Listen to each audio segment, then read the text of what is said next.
Do you have a way to shut that off? Well,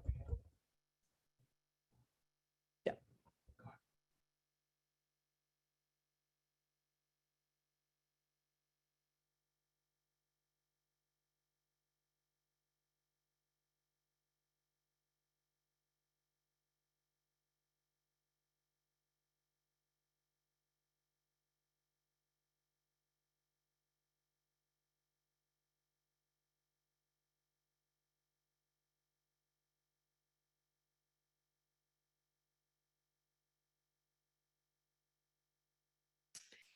Welcome, everyone. Greetings. Welcome. Folks are slowly joining in. So we'll just allow a few seconds for others to join.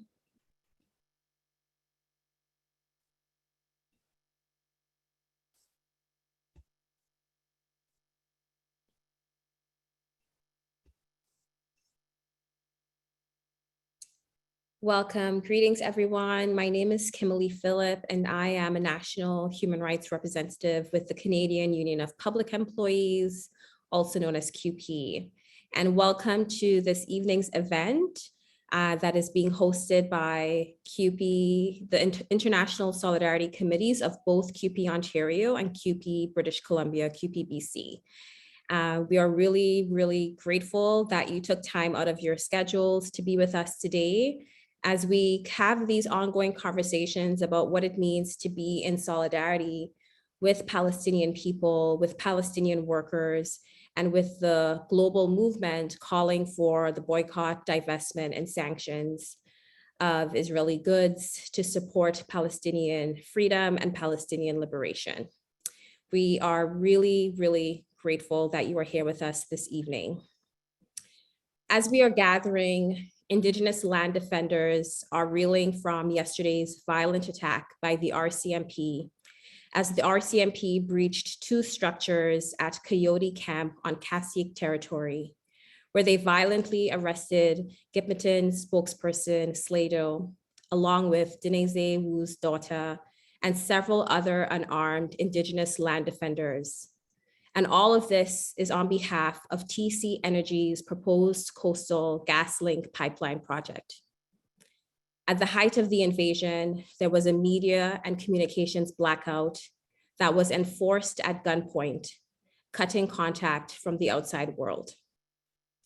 The previous day, on November 18th, a militarized raid employed dozens of tactical officers, K9 units, assault weapons, buses, and surveillance vehicles as they breached the first line of defense of the territory.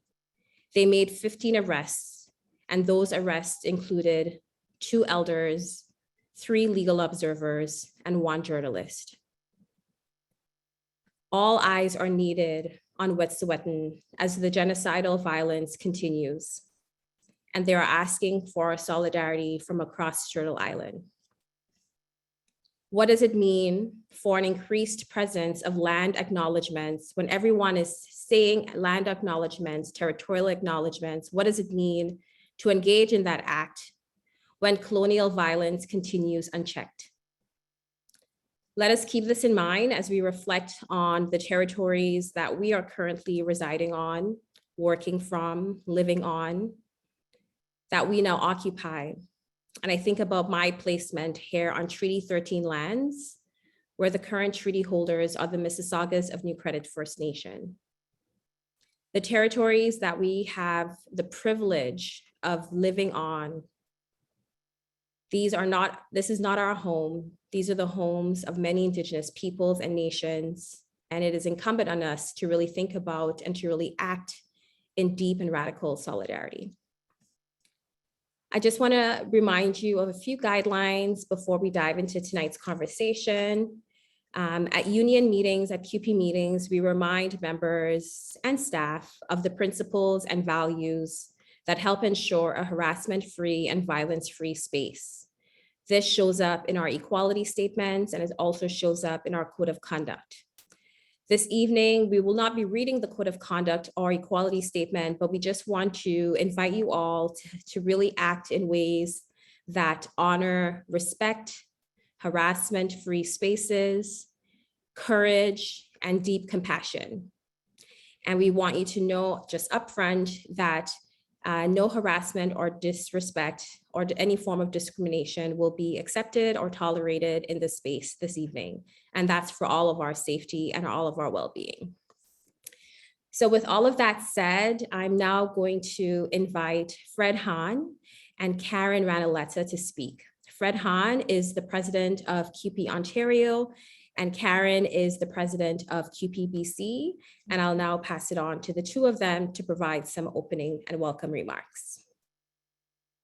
Great. Thank you so much, Kimberly. It's really a pleasure to be with all of you tonight. And it's really a pleasure to be here in person here with my friend, Fred Hahn.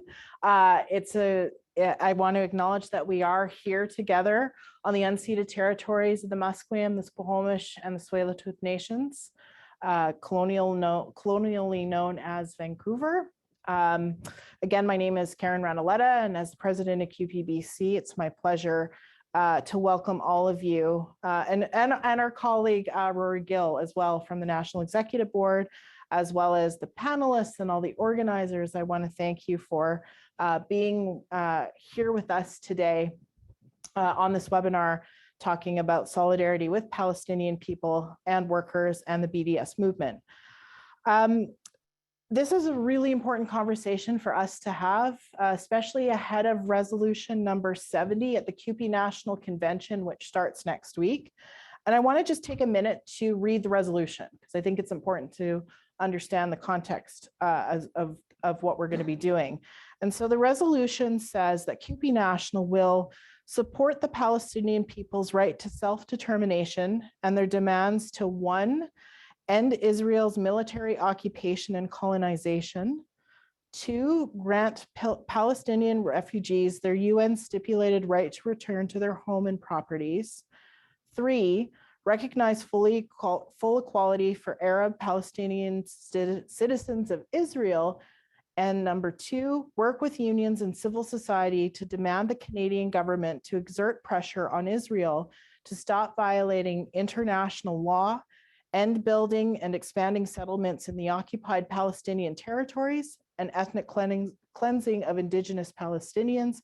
And finally, number 3, support the boycott, divestment, and sanctions campaign until Israel abides by international law and ends its illegal occupation of Palestinian land.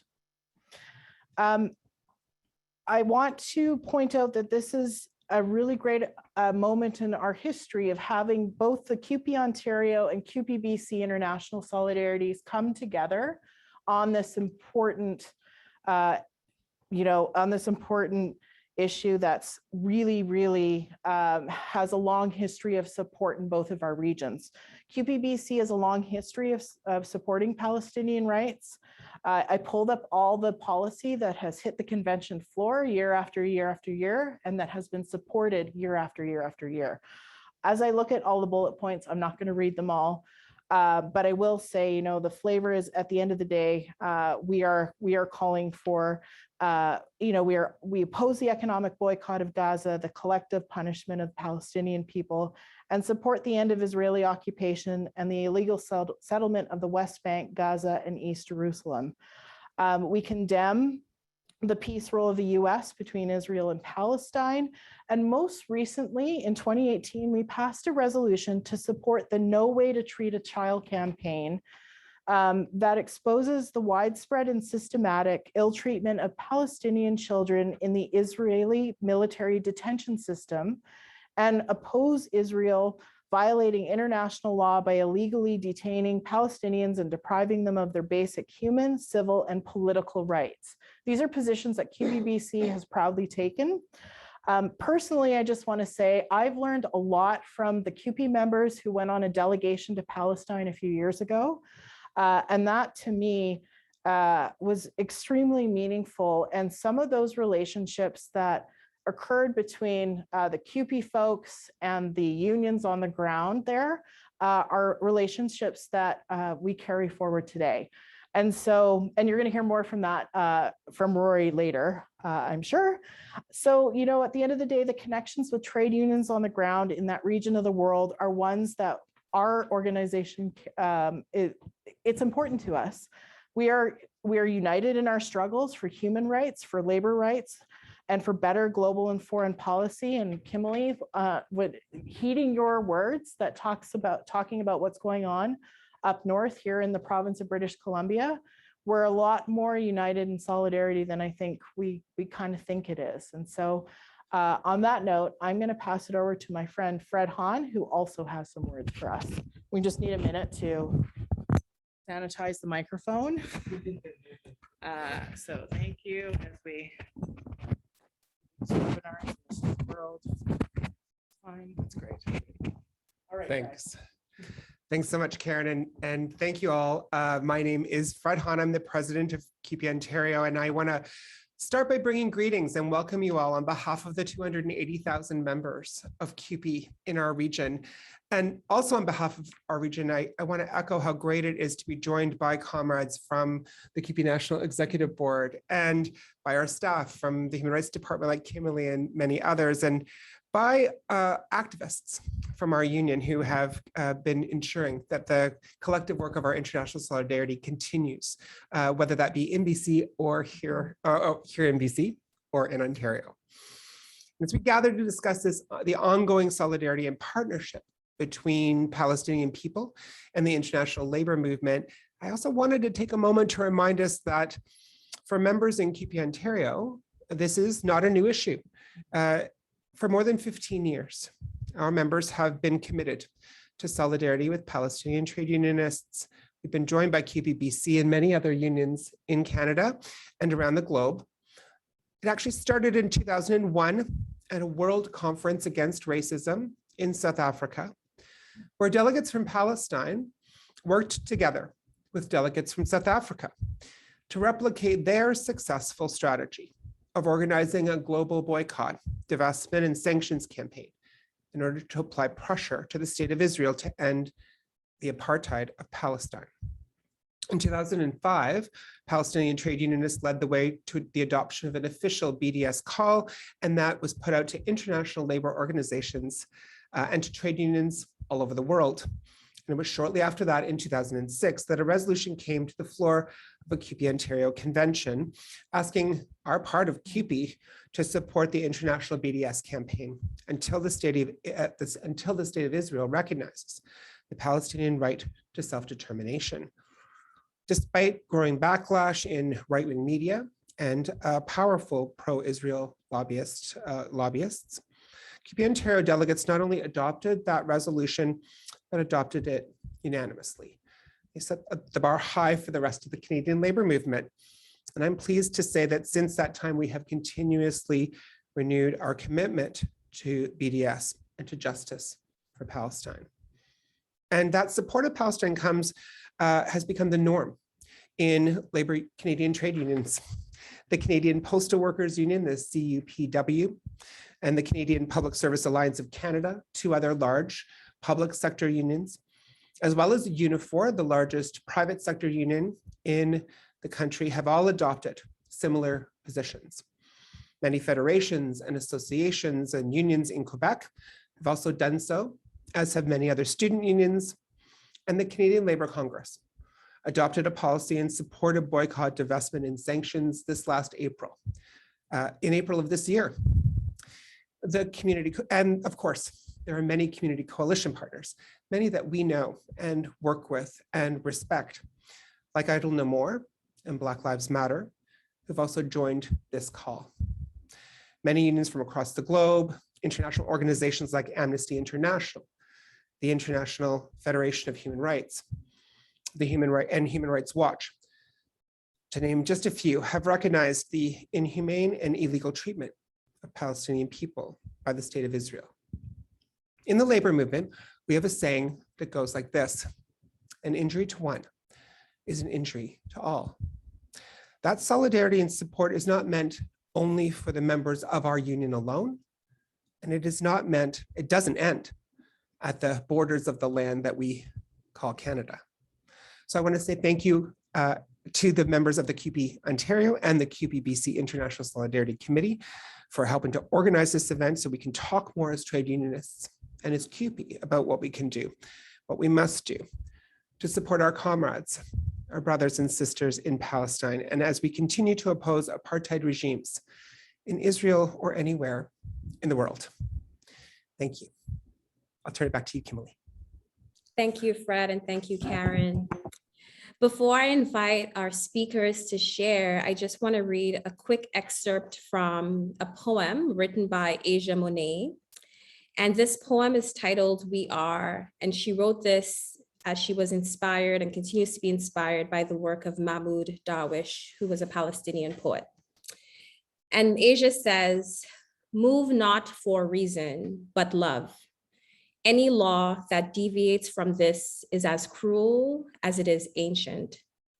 Let your words be soothing terrors. Never mind what was written. We will rewrite it.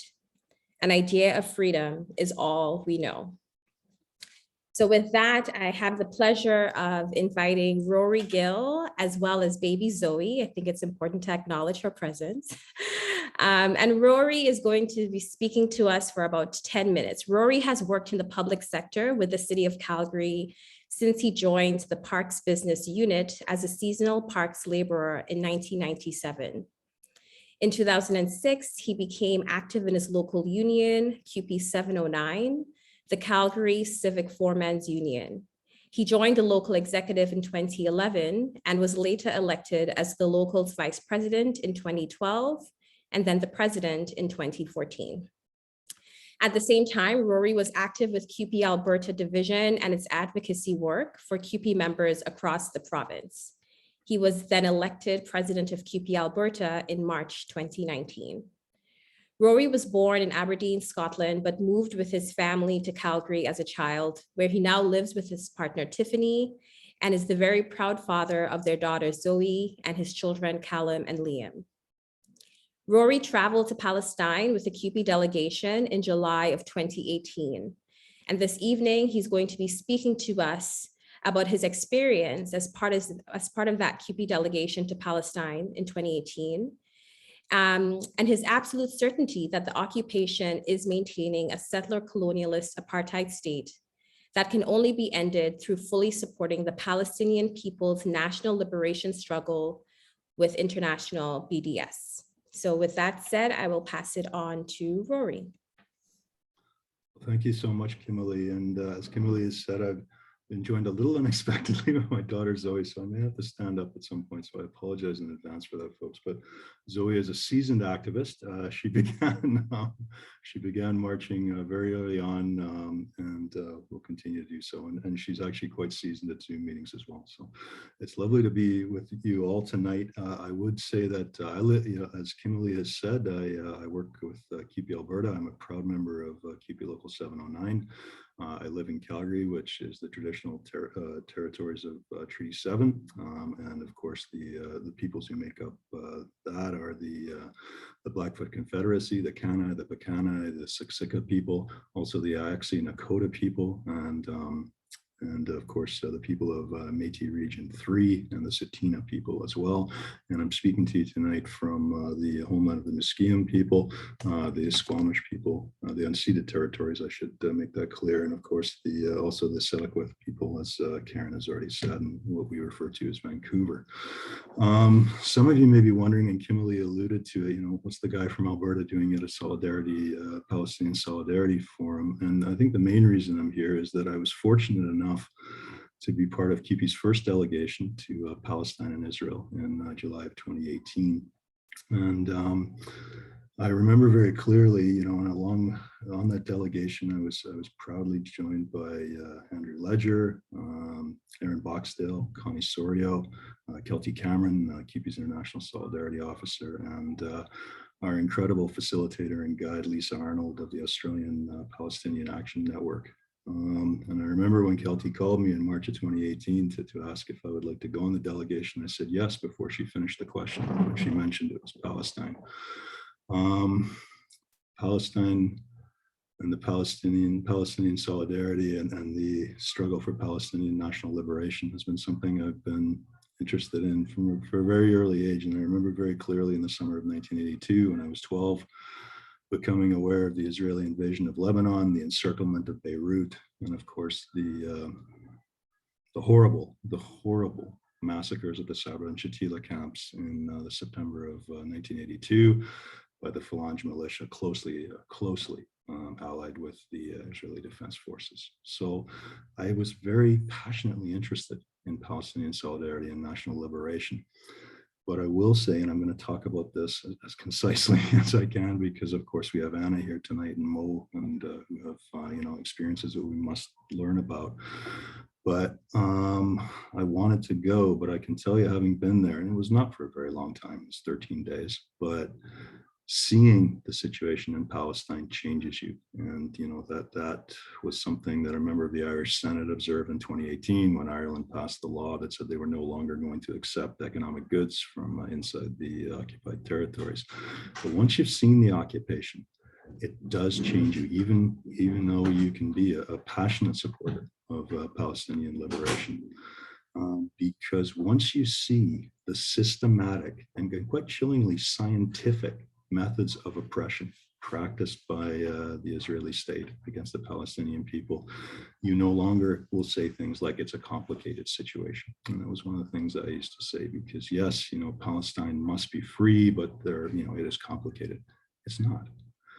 What you have in the occupied territories, the West Bank and Gaza, are one people being oppressed by another, and consistently and over an incredibly long period of time. And I alluded to the fact I first became aware of Palestinian solidarity and liberation in 1982. And at that time, it had been going on for 15 years. And I very much remember my parents saying, when is this going to end? When are we going to have justice for the Palestinian people? It's been 15 years.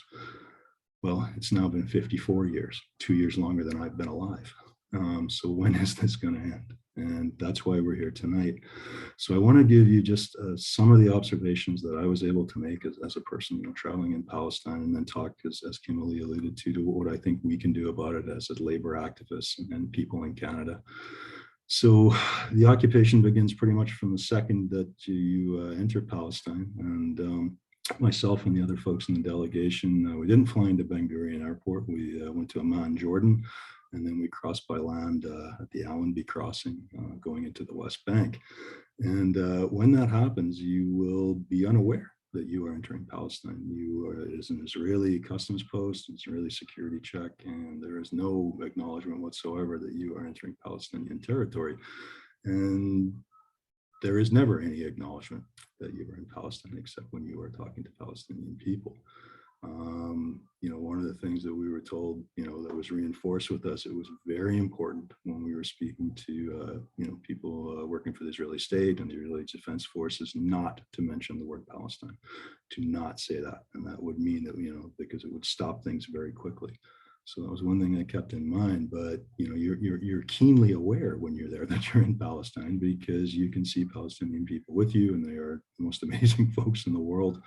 I've said this over and over again, the bravest, most committed people, and I'm just talking about just people you will meet every day living their lives, they have to be committed. They have to be committed to each other, because the strength it takes to put up with this systematic oppression is it almost reached the limits of human endurance.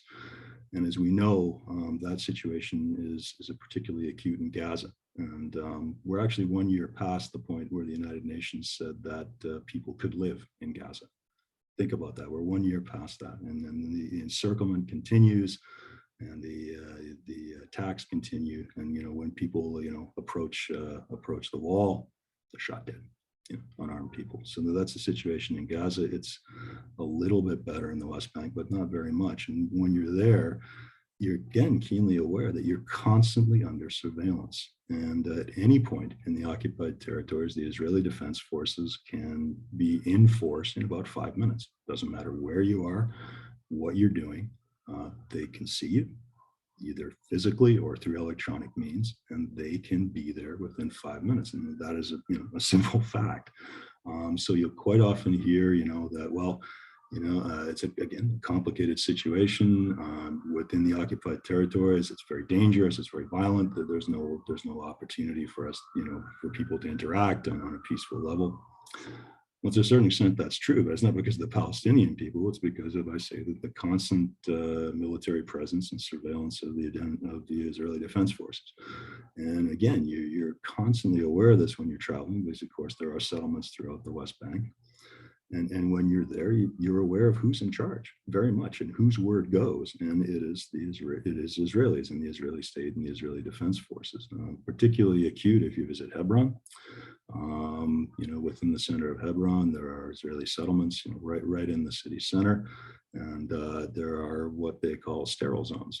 And sterile zones are places where the Palestinian people are not permitted to go, except in very, very limited circumstances. And this truly stood out for me. And, we talk about apartheid, and that is where it is starkest in Hebron, because you can see where one group of people can live and one cannot.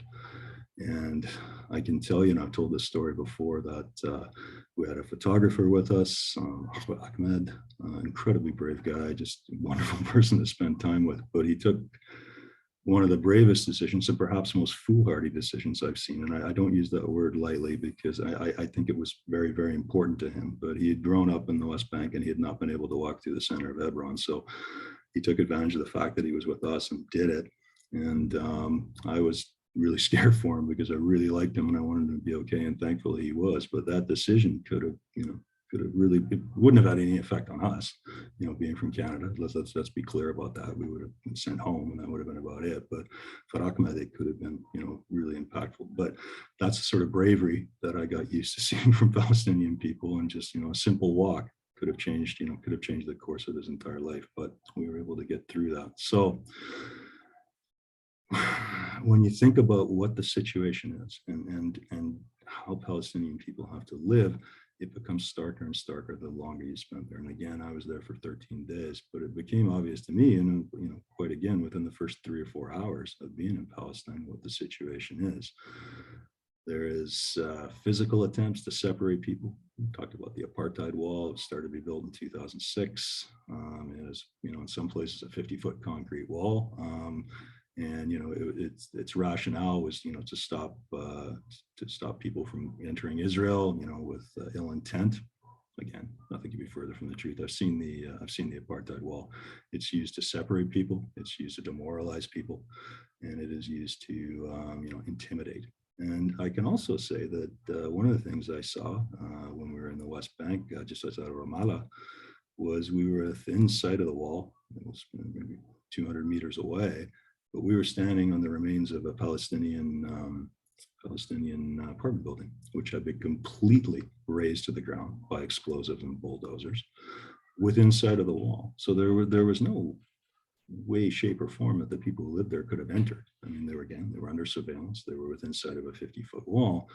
But the Israeli state decided that it was time to knock down where they lived and let people again know whose word went, and that happened. So, again, there's very often the idea is that it's security that drives these decisions. It's not. It's oppression and it's intimidation, and it's intimidation, what I believe, the goal of getting to a point where people can no longer take it, and there is a limit to human endurance. And the Palestinian people have shown that it can, it can be extended, and they are brave people, but they're simply, I believe there can come a point where, what more can people take? I've talked about Gaza.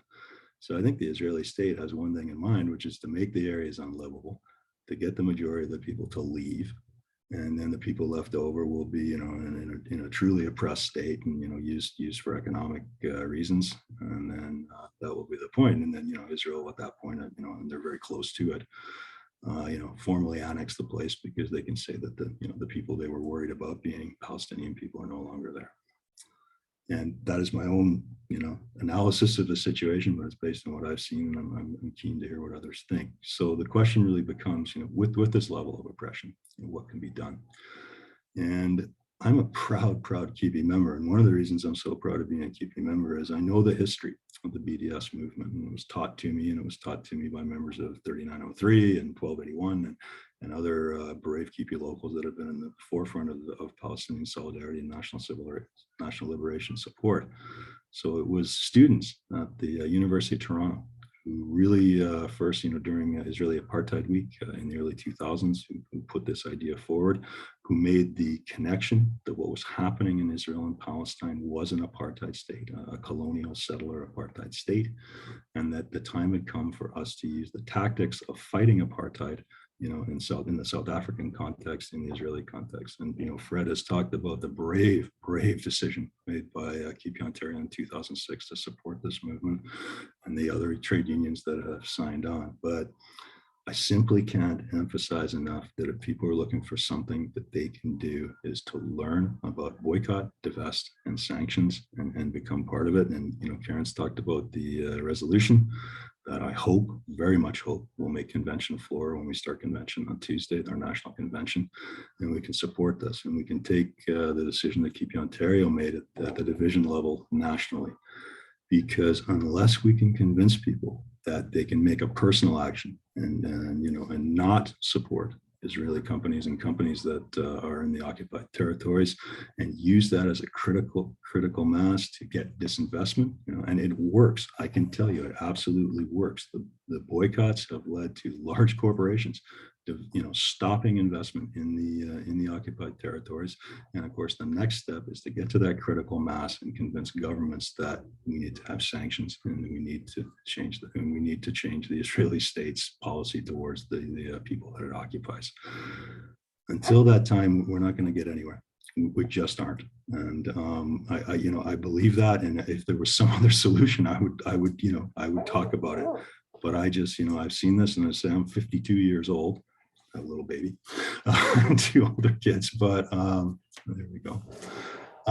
But as I say, the occupation's been going on for 2 years longer than I was born, and that was not the beginning of it. The beginning of it was 1948 with the creation of Israel and the decision to occupy the lands. And I think I'm getting towards the end of my time because I could probably spend another 20 minutes talking about the situation within Israel proper and the Palestinian citizens of Israel and the true apartheid, the absolute true classic apartheid which these people live in. And I'll have to throw in, when we were there in 2018 was when the Israeli Knesset changed the basic law in 2018. Up until that point, it was just about impossible for a Palestinian citizen of Israel to live in certain places, but it wasn't unlawful.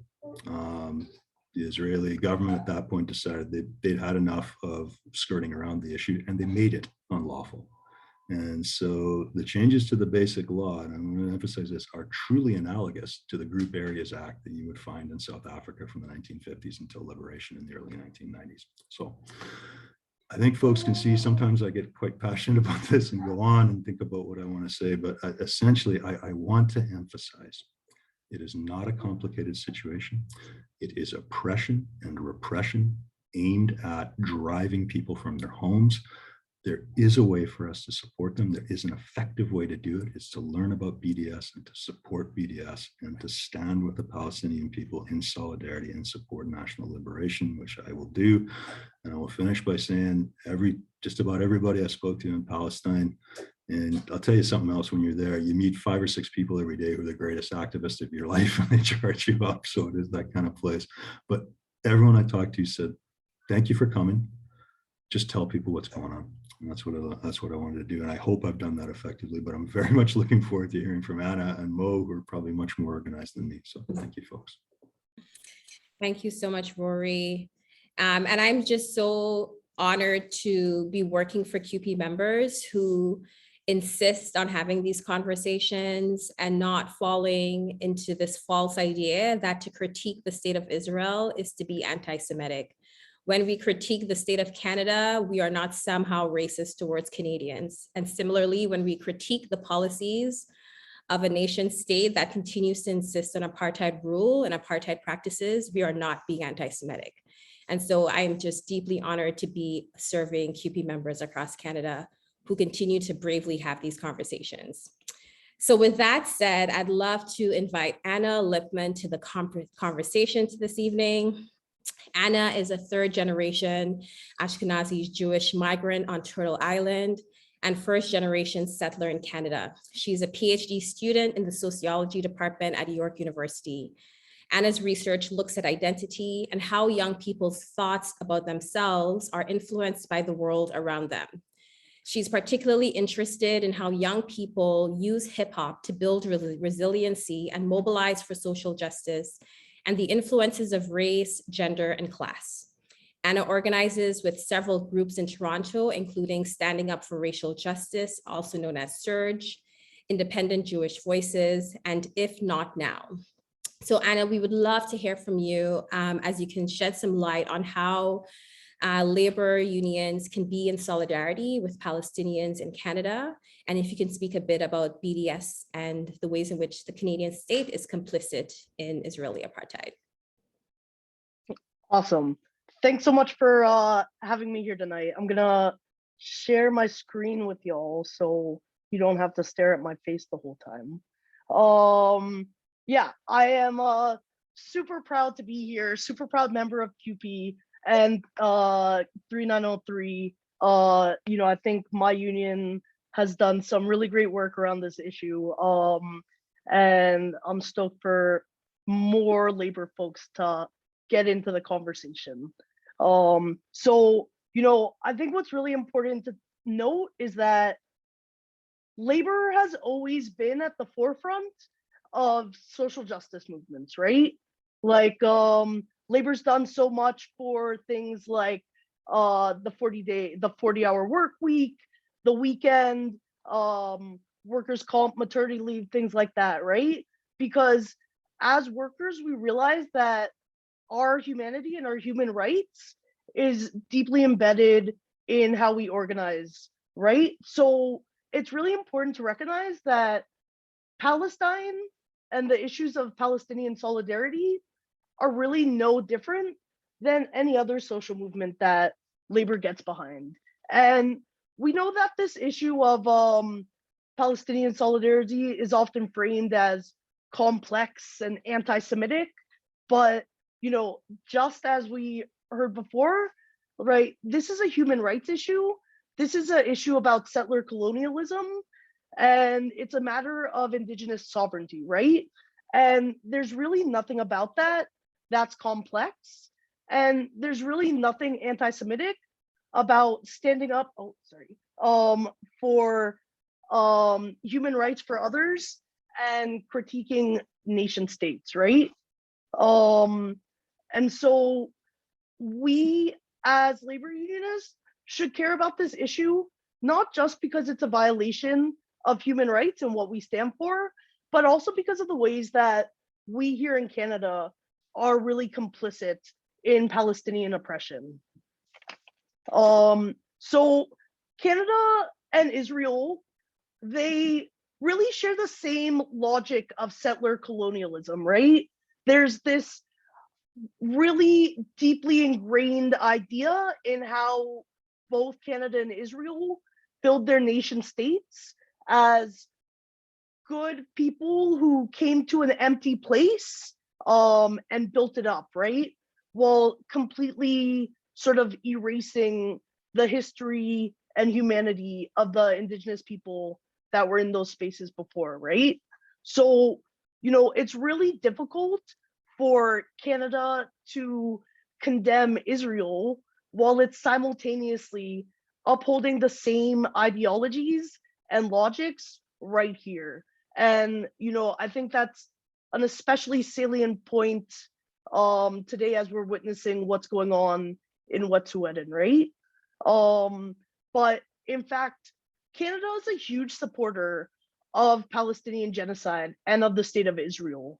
And this happens through our arms trade with Israel, our sales of other supplies for the Israeli army, the sales of Israeli goods here in Canada that profit and support this war on Palestinians, and the continued explicit and complicit support for Israel, which we've seen, definitely in Stephen Harper when he speaks up for Israel, but also in Trudeau's lack of making statements about, Israel's war crimes and Palestinian solidarity. So, for example, when Trump wanted to move the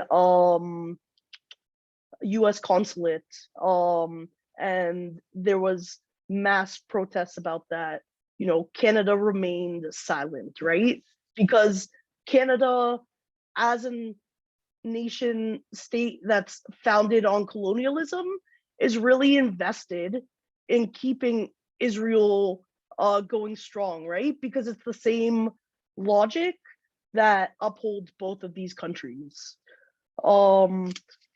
But you know, there is a lot of key ways that we can put pressure on Israel and on Canada's support for Israel. And part of that is through the BDS movement, right? Boycott, divest, and sanction. So as Fred mentioned, this is a global call that's really come from Palestinians themselves. And starting in 2005, it was really kind of asked that a global solidarity movement occur in order to put pressure on Israel, both from an individual, organizational, and government level, right? And this was in part, again, inspired by the success of the boycott, divestment, and sanction movement in ending South African apartheid. And so part of this movement calls for withdrawing all support for Israeli goods and services, as well as ceasing to fund Israel and the companies that are complicit in Israeli apartheid. So companies that have business in Israel, like Pillsbury and SodaStream, that work on the land and produce their products there. And also companies that do business with Israel itself, such as Hewlett Packard, that actually designed the software for the Israeli army. And so you might be wondering now, what can labor do? Well, don't worry, labor can do a lot. So, you know, first off, like, it's so important to, again, increase awareness about these issues and really having, you know, learning moments and opportunities such as this panel tonight is a great way to build awareness and support for what's happening in Palestine amongst your local or your union writ large, right? Also, you know, putting out a solidarity statement as a union, as your local, is also really important. So what I have on the screen here is the 2006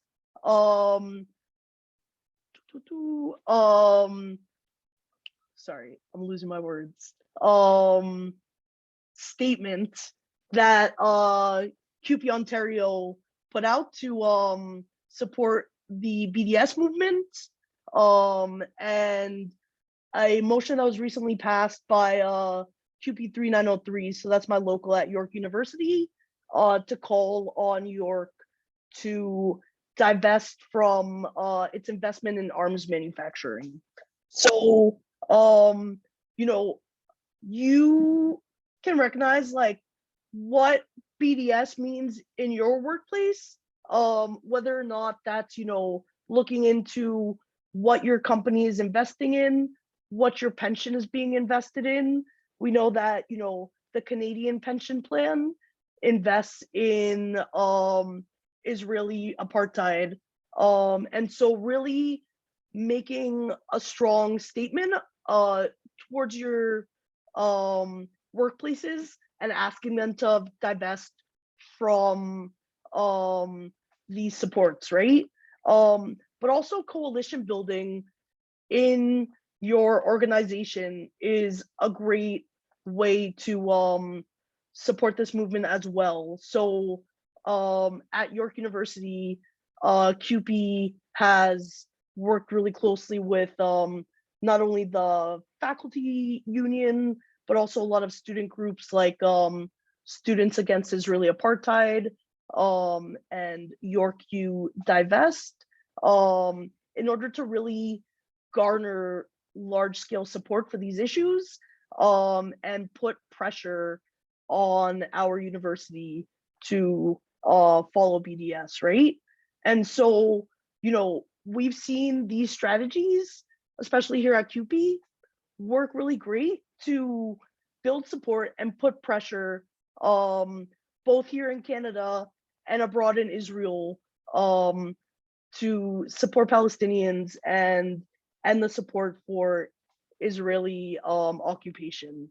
And so, you know, we as a labor movement have seen historically that when we organize together for things, we can win, right? And so imagine if all of us here, all of us in the labor movement decide to organize around this issue and really put it at the forefront of our movements, like we would be able to do so much, right? So I'll just end with a little quote by Marx: "Workers of the world unite, but for Palestine." Thanks. Yes, thank you, Anna. Thank you so much. And now I'm going to invite Mo Al-Qassam to the conversation. Mo is a Palestinian community organizer based in Toronto and a graduate of York University. Originally from Nablus, Palestine, Mo is active in many parts of the Palestine Solidarity movement, including the BDS movement, building support for Palestinian prisoners, and organizing on university campuses in the labor movement and the Arab community. Mo is also currently serving as the president of CUPE 1281. He is also the Young Workers representative on the executive board of CUPE Ontario. He's an organizer with the Palestinian Youth Movement and a writer who occasionally contributes his political analyses on the Palestinian national liberation struggle. So Mo, we want to invite you now to speak for a few minutes about recent events in Palestine and the importance of labor solidarity. Thank you so much, Kimberly. I'd really like to start off firstly with thanking CUPE Ontario, CUPE BC, and the wider membership of CUPE across the country, and all the comrades and brothers and sisters who have contributed to this event. I'd also like to begin with extending my solidarity on behalf of the Palestinian Arab community to our siblings and the indigenous community on these lands as they're facing repression and suppression by the so-called Canadian state. With that being said, I'd also like to lastly extend a shout out to the Palestinian Youth Movement and my siblings in the Palestinian Youth Movement, a lot of whom do great organizing across so-called North America and in solidarity with other peoples and solidarity with the struggle of the working class. I had initially plotted out my talk today to speak to how is Palestine related to us. And I think there's two ways we can approach it. We can approach it as a foreign policy issue, and we can also approach it as a domestic issue. And I think both are valid and both should be of concern to us and part of the way that we look at Palestine. We hold a very important position, a key position here in this country, as the labor movement, as the masses, and as the working people. We hold the class position.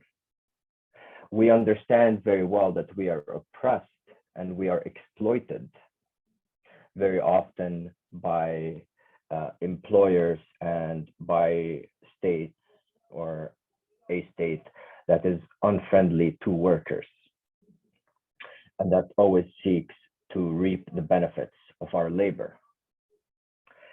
This is no different as an analogy to the situation of Palestinians.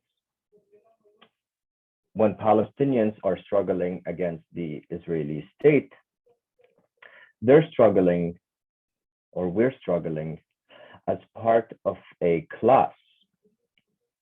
It has been compounded by occupation, has been compounded by settler colonialism and colonialism very broadly. we very often hear misconceptions about the BDS movement and what it entails and the repercussions of boycotts. I think very briefly we can address that. The BDS movement does not call for blanket boycotts against companies and products or goods that are Israeli or tied to the so-called State of Israel. It calls for boycotts on these products or companies that are directly involved in the occupation and the colonialism employed against Palestinians. We also have to look at Palestinians as, again, we mentioned Palestinians are a separate class in sort of ways. The Palestinians, as of this very moment, will not be hurt by any boycott movement or by the BDS movement. As a matter of fact, the BDS movement was called upon by nearly 150 civil society organizations, unions, including trade and labor unions and women's unions as well. Because Palestinians back home understand that there is no further exploitation that's going to happen. We're being exploited by the Israelis in terms of the State of Israel, but we're also being subjugated and made to be a reserve labor force for the Israeli state and the Israeli bourgeoisie and the capitalists. Very often when we look at the situation in Palestine, or what folks could also refer to as Israel proper, we see that employers will hire Palestinian labor or Palestinian workers and pay them much lesser than their Israeli counterparts. We very much also always see how in the Israeli labor world, the Histadrut, the largest federation of labor in so-called Israel, does not reserve or have the same rights for Arab workers and Palestinian workers as they do for Israeli Jewish workers, which is something that we wouldn't stand for here. We wouldn't have a labor movement in this country that has rights for some and no rights for the other, or lesser rights for the other. This is something that we have to confront. And we go back to the analogy that this is both a foreign policy issue and a domestic issue. We have to come to the fact as a labor movement and as masses and working class in this country that part of our struggle is to also have our own distinct foreign policy that challenges imperialist and colonial notions, and that challenges the foreign policy that stems from repressive governments. And I say this at a very crucial moment while we in Ontario are facing the governments such as the Doug Ford government, or comrades in Alberta are facing repressive governments such as the Jason Kenney government. We are at a very critical juncture in the labor movement. And part of our struggle isn't just struggling against employers and struggling for labor rights and human rights.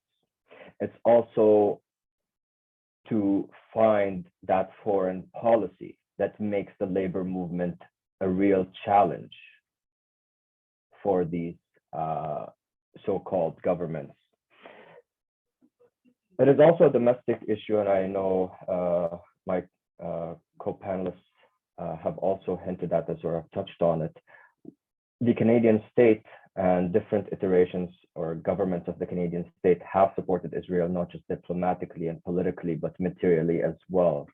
And there's a very deeply rooted history between the Palestinian people and the South African people who have struggled against apartheid. This is part of a global struggle.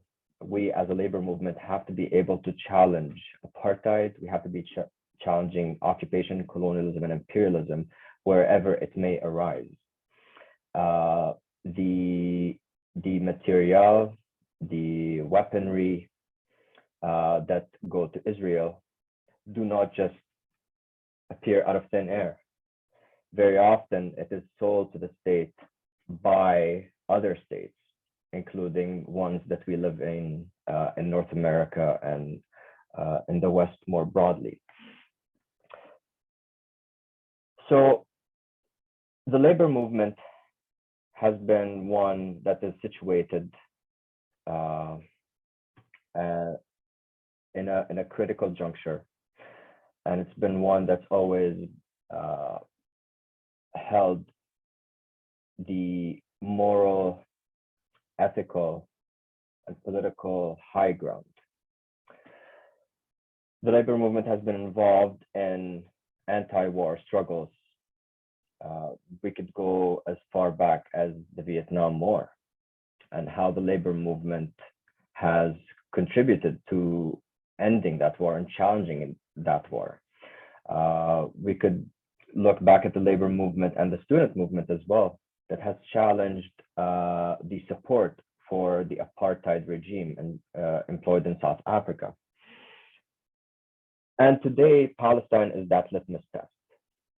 It's that test that appears once again in the history of the labor movement. And for us right now, on the eve of the National Convention, we have to answer this litmus test correctly, because history is watching the labor movement. History will be looking at the way that we vote. So when Resolution 70, if Resolution 70 reaches the floor of the National Convention, it is now upon the workers of this country, on this land, to vote for the right choice and to situate the labor movement again in the right direction. I want to circle back very briefly to the BDS movement, boycott, divestment, and sanctions. I think the way that we also go on strikes over here, when we witness that we're being exploited and our rights are not being recognized, we stop going to work, we stop offering our labor,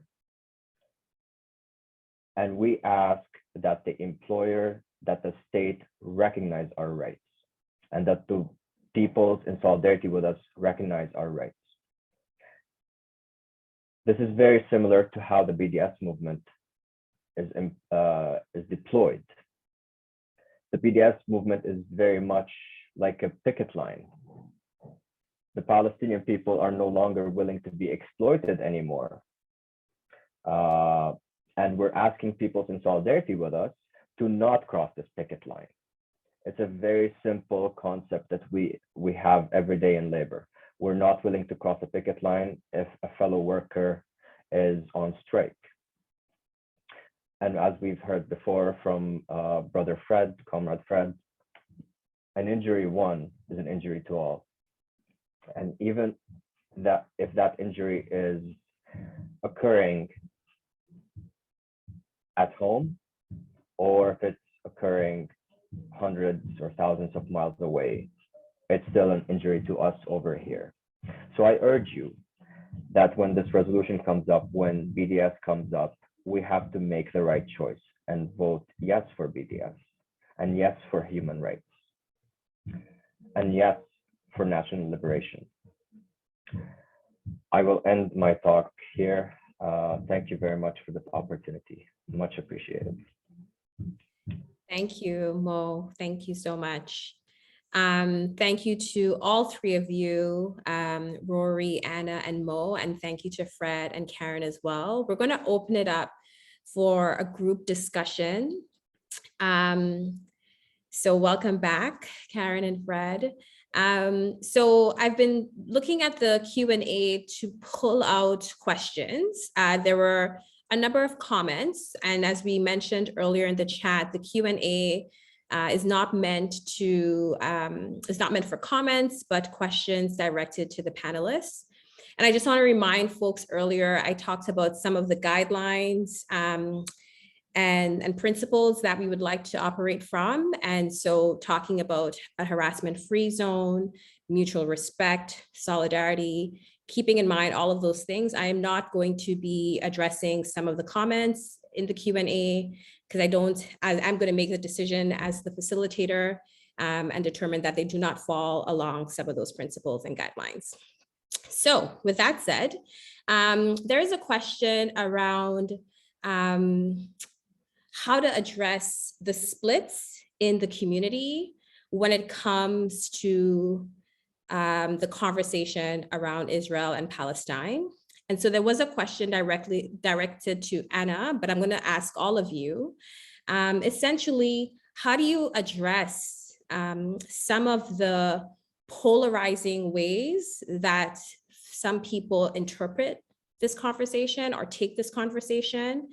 And how can you reassure the people that you are organizing with, that you are building with, that the demand for BDS is a just demand? So I've expanded the question so that it doesn't just go to Anna. And feel free to be brief so that we can share the space well. But essentially, how do you deal with those moments where it becomes super polarizing? How do you sort of like bridge people, if it's possible? And how do you reassure people that BDS is a just demand? And I know you spoke about this, Mo, but would love to hear your thoughts. So who would like to start? Do you want to start with you, Anna? Yeah, okay. Sure.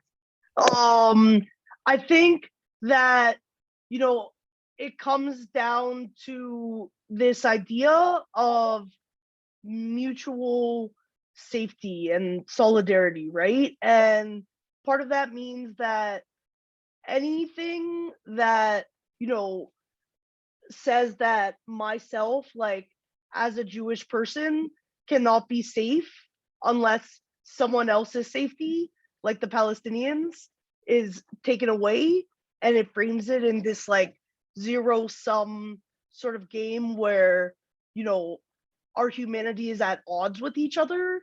That just is a untrue and false kind of binary framing of the issue, right? I think it's important to recognize that, you know, we are all stronger when we support all of us, right? And so again, bringing it back to that shared humanity and that shared struggle, and recognizing that we all have a role to play in that. Thank you, Anna. Rory, do you want to go next? Sure thing, Kimberly, and thank you for the opportunity.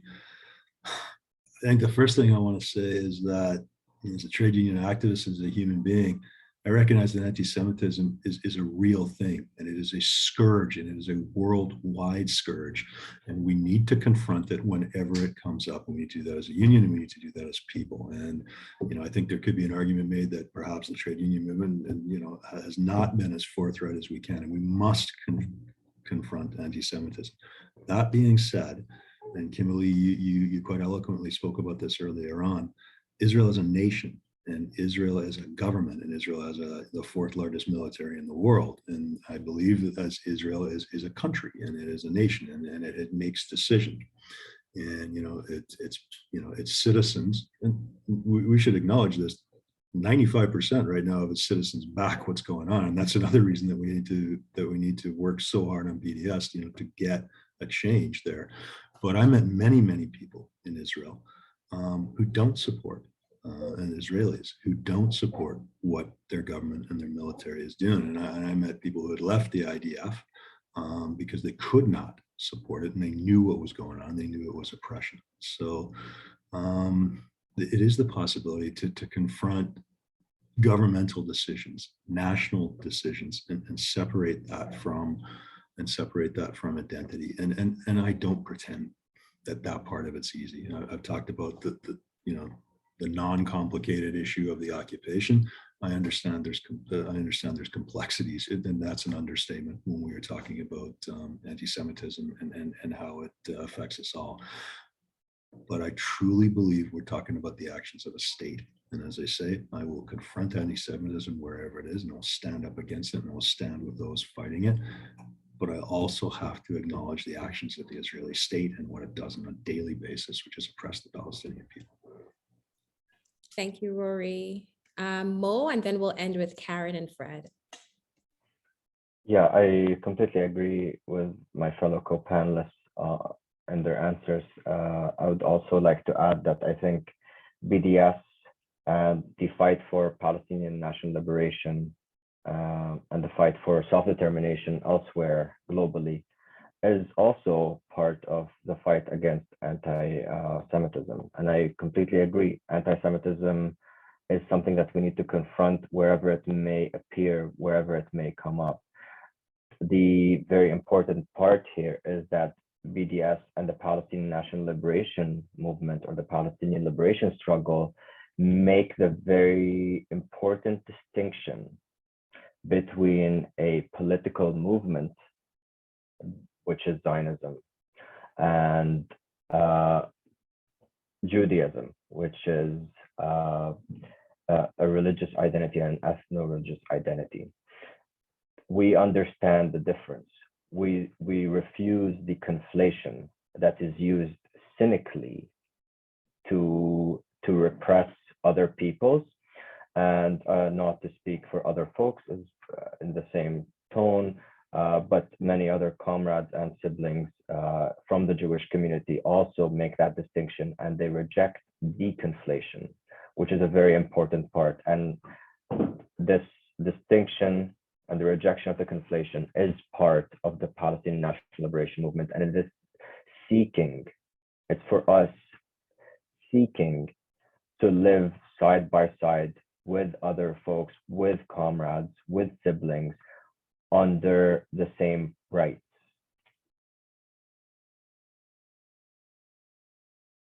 Thank you, Mo.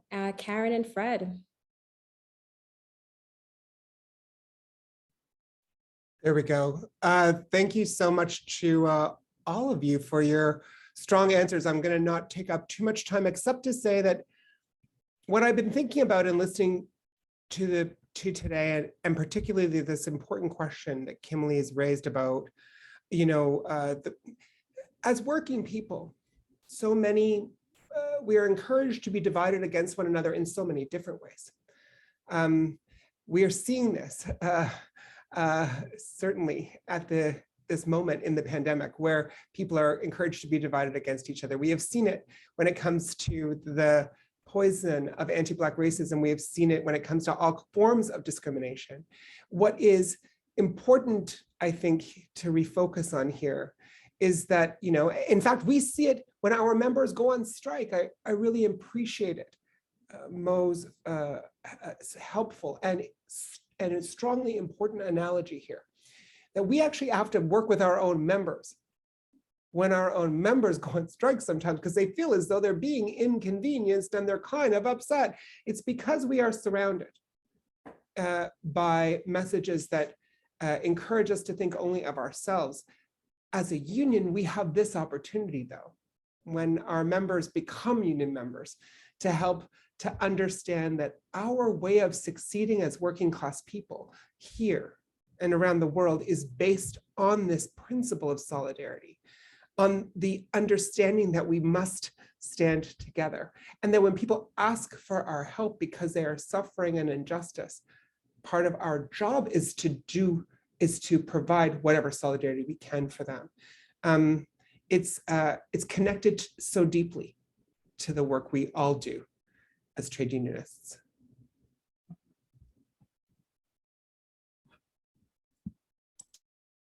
Thank you. Okay, so thank you for responding to that question, all of you. And I know that I expanded the question, but I think I think you all covered the initial question. So thank you for that. I'm just looking at the Q&A again. There's a question around how can members support Resolution 70 at convention? And so I know this was touched on, but is there anyone who maybe just wants to explain again how members can support Resolution 70 at the upcoming CUPE National Convention? Mo, maybe you want to speak to that? Thanks, Kimberly. I will be very brief. I think the main way that folks can support Resolution 70 is to vote yes for Resolution 70, to encourage their comrades, their brothers and sisters within labor to vote yes for Resolution 70, and to support the demands of Resolution 70 even beyond the world of labor. Resolution 70 and its components are not just exclusive to us. These are demands of justice and human rights that are universal. Thank you, Mo. And the only thing I would add to that is, speak to other people about the resolution. If, for example, you still have questions about BDS, about whatever it is, there are so many resources available. You can check out the BDS website. You can check out the website for Independent Jewish Voices. There's so much information available. So I would just also encourage you to do some research if you can, ask questions, and the information is definitely accessible to you. Okay, so just looking again at the Q&A, there's a question. I'm gonna put it out to you all and see how you wanna respond to it. The question is, knowing how Canada still does not treat Indigenous peoples correctly. I took out our because we don't own Indigenous peoples. They're not our Indigenous peoples, just a quick heads up.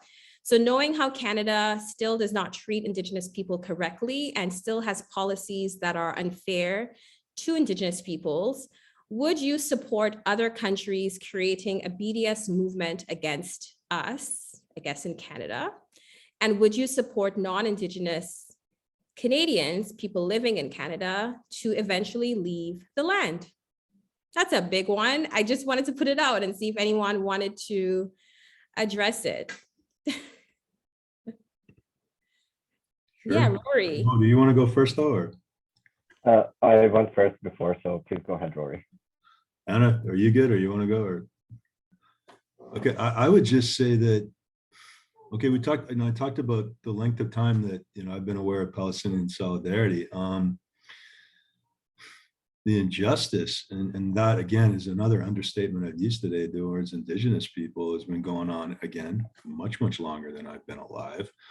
And right now, there's Indigenous people who can't turn on the tap and get a drink of water, and nothing has happened. So yeah, there goddamn well should be a BDS movement against Canada to do something about this. And it's about time we acknowledge what we've done as a nation, that we participated in the kidnapping of children, the destruction of culture. And yeah, I would support that. And I would also say, I got to Canada as a 4-year-old. There's conversations that need to be had between peoples, as equals. But I don't take anything off the table. And there's got to be some justice for people at the end of the day. And I would just add, when it comes to our movement, we've been talking about Palestine, we're talking about Indigenous rights. You can't pick and choose justice.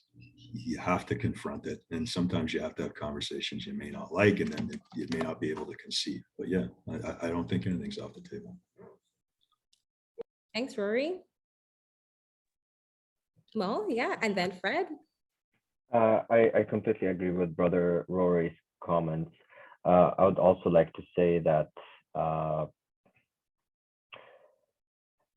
it's also very much up to Indigenous folks on these lands and these territories to make that call for themselves. And we as peoples in solidarity and as a workers movement and as a labor movement, it is for us to respond to that call. So we cannot make that call on their behalf. We show up when they ask us to show up. And that is how solidarity is built. That is how it has always been. And that's how it will always be. Thank you, Mo. Fred?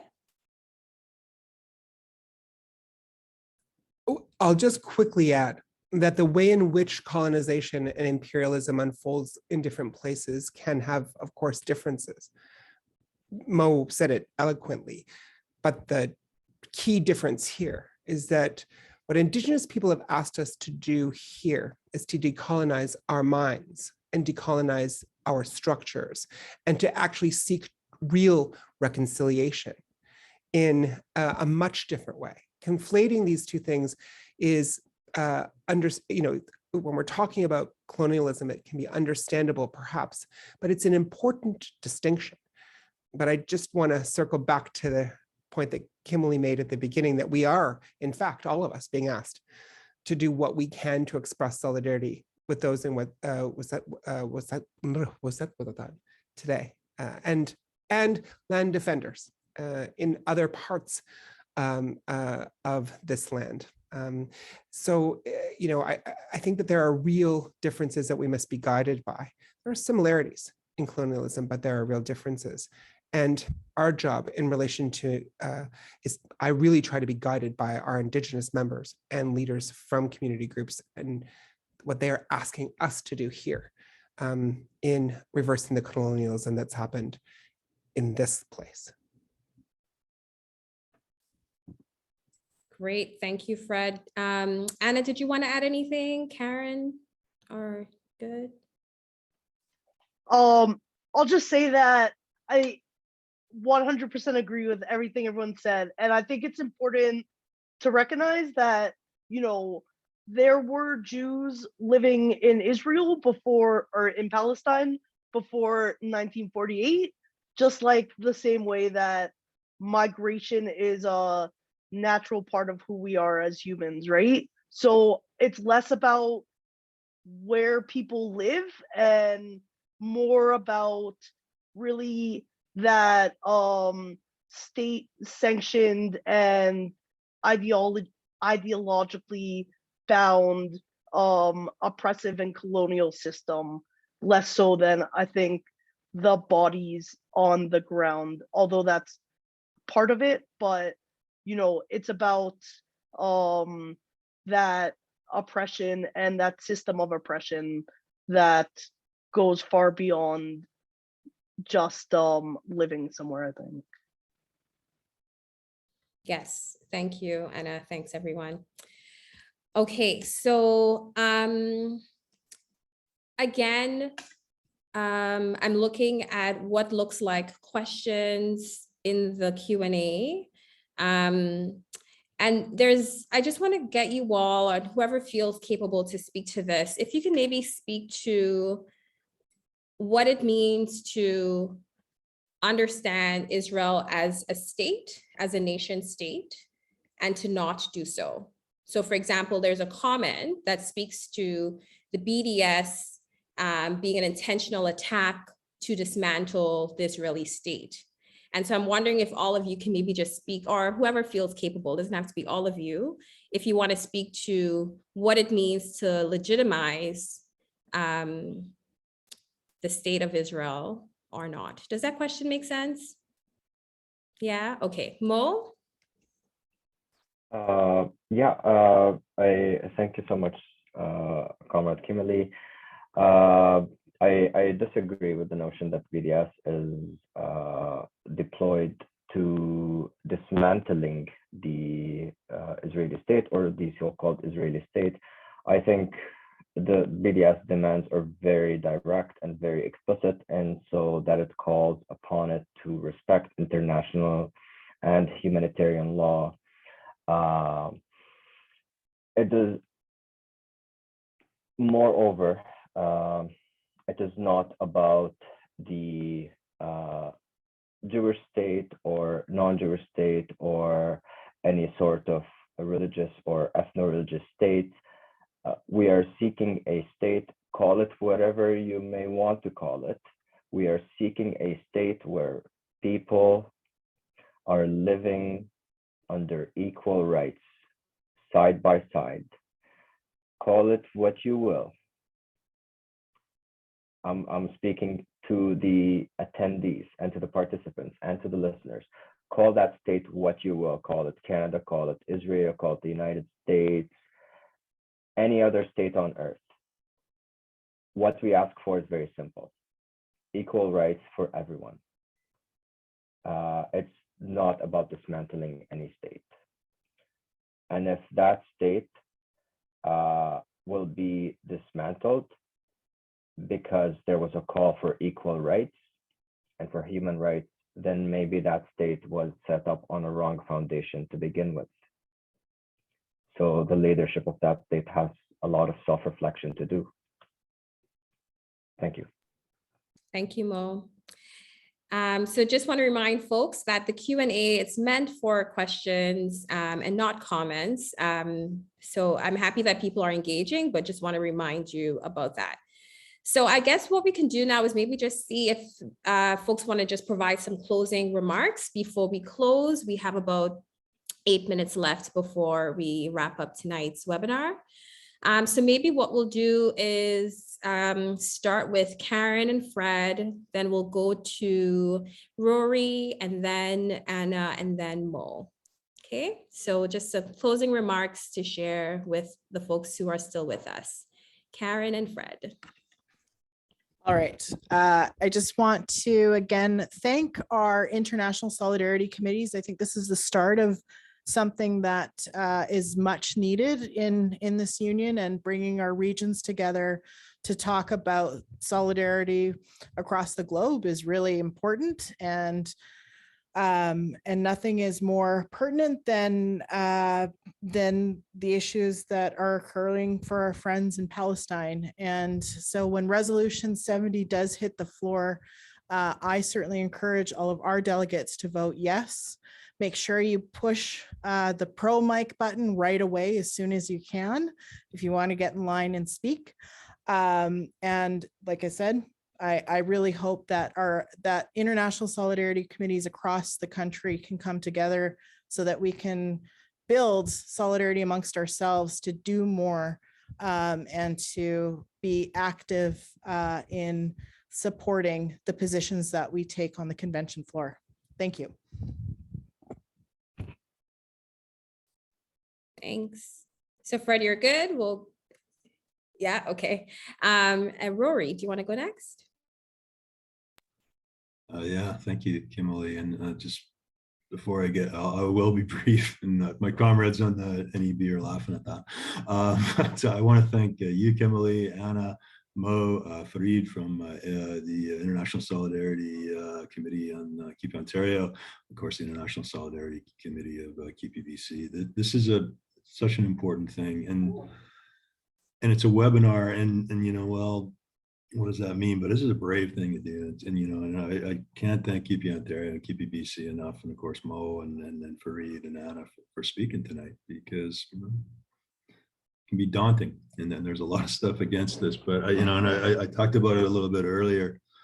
I don't believe you get to pick and choose what causes. You know, I think if we're activists and we're labor activists and we're, I'll just say socialists, and we want to change the world, then you have to focus on this. And one thing I'll say, you know, there's so much to talk about when you talk about Palestine, but when I was there was something there were so many things that chilled me about it and made me angry when I was looking at the occupation. But one thing was it's you can look at it as an incubator, as a place to test out repression for the rest of the world. And I want people to think about that, because there are many tactics that start out in Israel and many ways of oppressing people that you then find in other parts of the world, you know, particularly here in North America.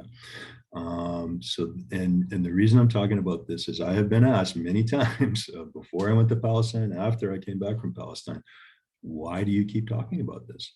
What does our union, you know, what does our union have to do with this? Why are you talking about this incredibly controversial subject? Why don't you stop talking about it? Because if we don't confront what's going on there, I don't believe we're living up to our values, and I thank you all for living up to that.